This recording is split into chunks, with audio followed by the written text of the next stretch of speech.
Hello mga ka-uploaders sa Pilipinas market, mga ka-earthlings, mga Pinoy, mga OFW sa Middle East, magandang umaga. Today is May 16, Saturday, walang trading day, kaya gawa lang tayo ng ibang pag-usapan natin.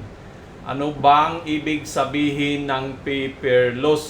So, pag-usapan natin yung paper loss tungkol dito sa Philippine Stock Exchange, So, pero bago ang lahat, huwag kalimutan, kung bago ka lang sa aking channel, mag-subscribe naman at pakipindot ng bell button para ma-notified ka palagi sa araw-araw nating mga upload na videos. Meron tayo, pwede nyong panoorin para may mapulot kayong mga aral. So tara, pag-usapan natin ano bang ibig sabihin ng paper loss. So pag nag-trade ka kasi sa dito sa Philippine Stock Exchange, ay kailangan mo ng bibili ka ng isang kumpanya. So isang katulad niyan. So isang kumpanya katulad si Globe, umangat siya. So meron kang paper profit. At kung bumagsak si video, meron kang paper loss. So, pero paano ba yan? Maintindihan pa natin. So, linawin natin ng maayos. So, bago sa mga bago pa, kung ano yung ibig sabihin ng Philippine Stock, isingit natin to.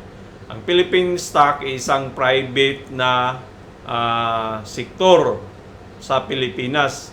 Kung maintindihan o marinig mo yung tawag niyan, Nasdaq sa Amerika or New York Stock Exchange, yun yung mga sikat. Katulad yan siya ng PSE. O yung PSE katulad nila. So, managed and owned by Philippine Stock Exchange, the PSE.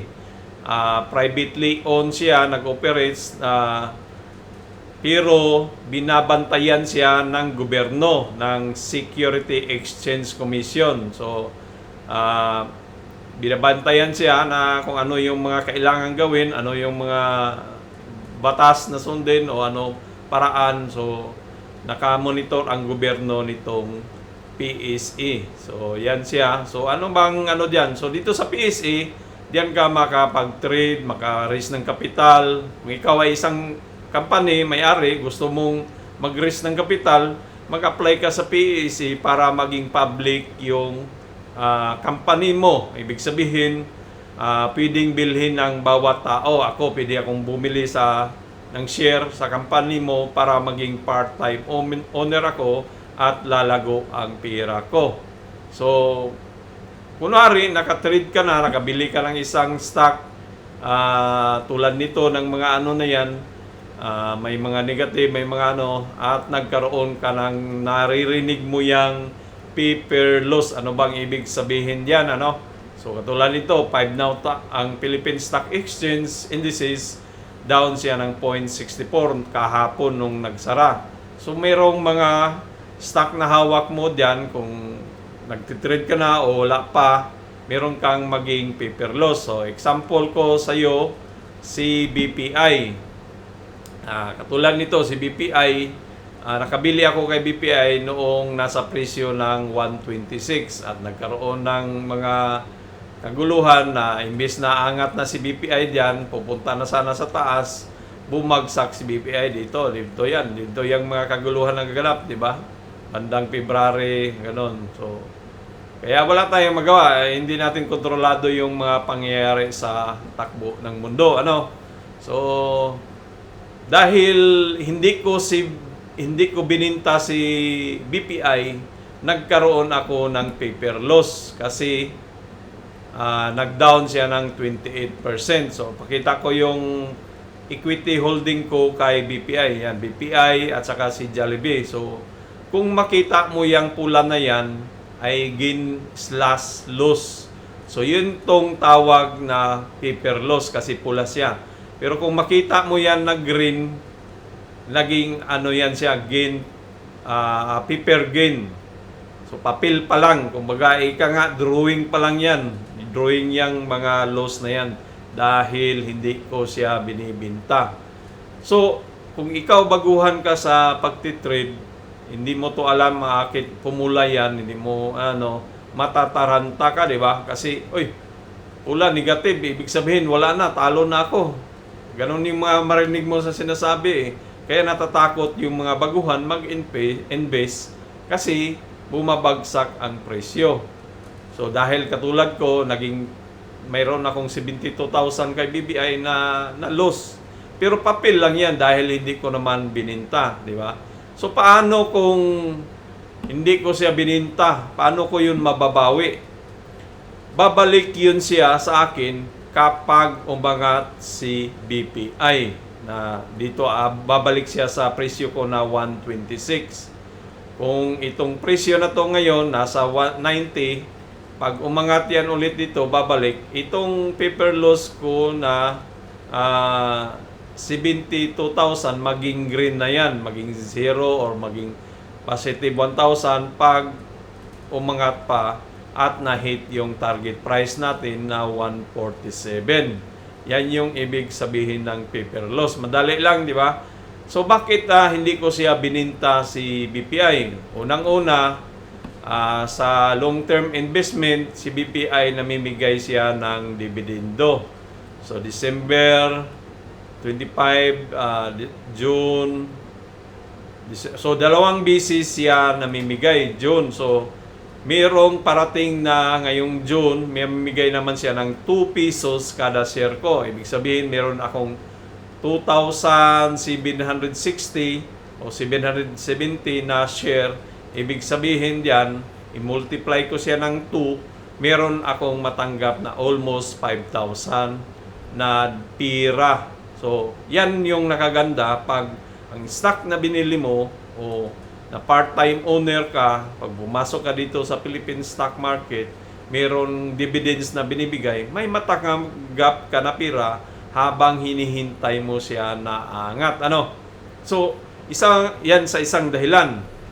Other na dahilan sa pattern ni BPI, gumagawa siya ng bullish flag. Kung may malaman mo itong pandemic time, bagsak si BPI dito, pero nung 25, umangat siya ng 150. Ibig sabihin, sa pandemic time at sa ngayon, umangat siya ng 150%.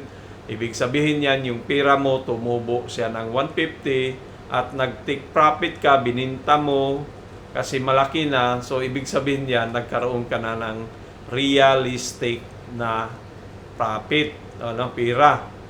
So, dahil nga si BPI is bullish siya, bullish flag ang ginawa niya, ito poste, tapos yan flag, yan. So, yan yung ginawa niya, So, itong poste na yan, dadalhin natin yan sa taas at dito at magkaroon tayo ng target price na 180. Yung target price natin ng mga broker is 147, which is tumatama din. Malapit tayo, di ba? Sumubra lang dahil sa poste ang ginamit natin.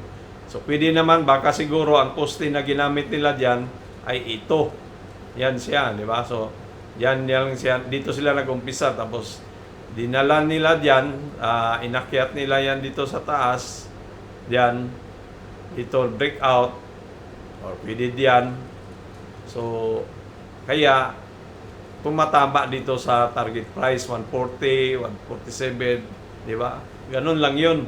So, yan yung pangalawang dahilan na bakit hindi ko bininta. Ito pa, pangatlong mga dahilan bakit hindi ko bininta si BPI.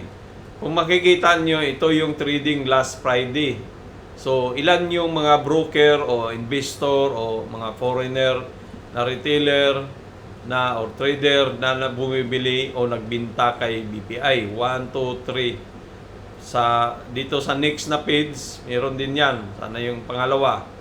Apps, BPI trade, yan.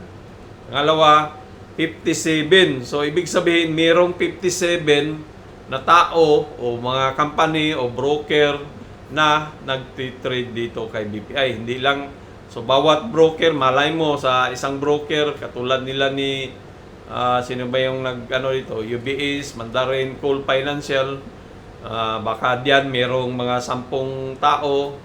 Basta ang net amount nila, ito yon. So, buy and sell sila. Meron dito si Astra, bumili lang, hindi nagbinta. So meron yang pula, ibig sabihin niyan net amount niya after niyang sale, mas malaki yung sale niya kaysa buy amount, di ba? So net, kaya pula siya, negative. Pero meron namang 60, positive yan, malaki ang buy niya. So yan siya. So ibig sabihin yan, marami talagang nagtitrade kay BPI. So may pag-asa na ito si BPI, darating pag humupa yung crisis dito sa Middle East, pag medyo may balita na naman si Trump na, oy, okay na, open na yung hahataw na tong BPI na to, babalik na sa taas. So yung paper loss natin ay pwedeng mawala na yan, di ba? So yan lang po yung ibig sabihin ng paper loss. Kaya kung bago ka sa ating channel, huwag kalimutan mag-subscribe. Kaya kung natakot ka mag-trade dahil naririnig mo maraming umalis na mga investor, umaalis lang yan sila kasi nag-take profit yan sila at babalik din yan. Katulad yan, di ba? Maraming mga investor na nag-invest, nag-trade.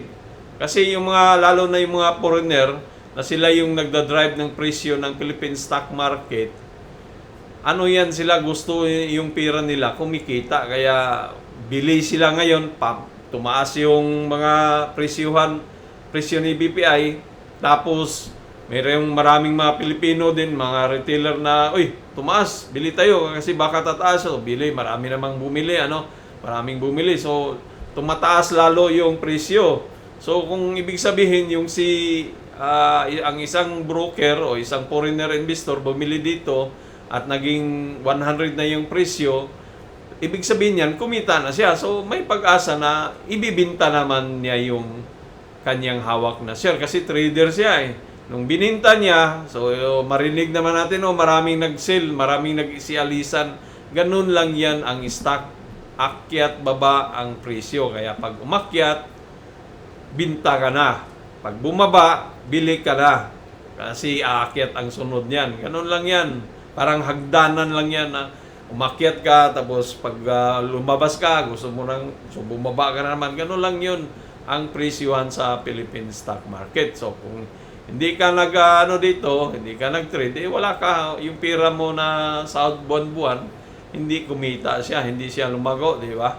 Kaya mas maganda, para magkaroon ng additional income, yung pira mo sa bangko na natutulog man lang, hatiin mo. Kung wari si BPI, meron kang deposit diyan na 100,000, i-withdraw mo yung 50,000, ibilhin mo mismo si BPI.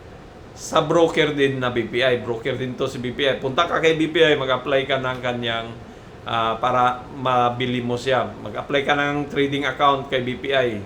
So, mayroong tawag niya na ang trading account, ang trading ni BPI, itong BPI Trade, BPI Securities yan. Diyan ka mag-apply, punta ka doon sa kanila para ma-trade mo or mabili mo si BPI, para magkaroon ka ng dividends. May matanggap ka na pera. Hindi lang ipon ng ipon na walang tinutubo, di ba? BPI lang din yan eh. So, wag matakot na may scam ka kasi kung natakot ka mag-invest sa Philippine stock, matakot ka bilhin mo si BPI, bakit hindi ka natakot na nag-ipon ng pera sa BPI, di ba? So, hatiin mo na lang para yung at least meron kang 50,000 na, may 100,000 ka, hatiin mo siya, 50,000 i-invest mo dito kay BPI, 50,000 ihayaan mo diyan para pang emergency purposes na meron kang madukot-dukot kaagad. Kasi dito sa stock, hindi natin alam na kasi pag bumagsak, mahirap na ibenta, di ba? Kasi lugi ka na diyan. So, at dahil hindi mo binenta, paper loss lang yan siya. So, yan po ang ating topic ngayon. Ano bang ibig sabihin ng paper loss kay BPI? So, maraming salamat sa mga bago pa. Sana na-enjoy kayo sa ating ginawang video at sana naman sa susunod na mga video ay manood ka pa rin kayo. At kung hindi ka pa nag-subscribe, mag-subscribe ka dahil marami tayong viewers na hindi nakapag-subscribe na pala'y panood lang. So marami tayong mga videos diyan. Hanggang dito lang po ang inyong lingkod, si Optodor sa Pinas Market. Adios mi amigos, mi amigas, patsada!